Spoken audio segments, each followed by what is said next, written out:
ഏറ്റവും കൂടുതൽ മായം ചേർത്ത് വരുന്നു എന്ന് പറയുന്ന സാധനമാണ് ഈ പൊടികൾ.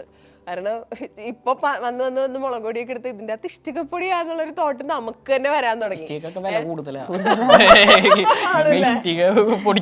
ഇഷ്ടികപ്പൊടി ഒന്നും മുളകിൽ മിക്സ് ചെയ്യും. അതൊക്കെ വെറുതെ മിത്താണ്. അതൊക്കെ ആരാണ് നമ്മൾ അതൊക്കെ വെറുതെ പണ്ടത്തെ ആൾക്കാർ പറയുന്നത്. ഇതുവരെ മണ്ണടിക്കൂലേ?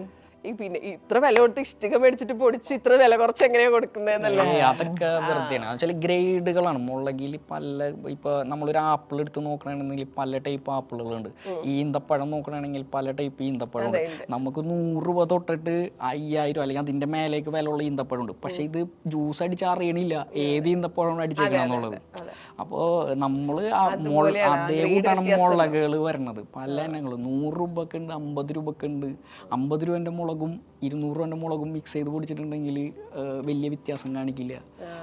അപ്പോൾ മിക്സിങ്ങിലാണ് ചില ആൾക്കാർ ആ പൈസ അല്ലാണ്ട് ഇഷ്ടമൊന്നുമില്ല. നമുക്ക് വേണമെങ്കിൽ പറയാം അങ്ങനെ. പക്ഷെ അങ്ങനെ ഒന്നുമില്ല, എൻ്റെ അറിവിലില്ല. ഞാനിപ്പോൾ പല സ്ഥലങ്ങളിലും പോയി ട്രാവൽ ചെയ്യണേന് ഞാനിതുവരെയായിട്ടും അങ്ങനത്തെ ഒരു ഇത് കണ്ടു. ഗ്രേഡ് കുറവുള്ളതും കൂടിയതും മിക്സ് ചെയ്തൊക്കെ ഉപയോഗിക്കുന്നതിന്റെ വ്യത്യാസമായിരിക്കും അല്ലേ?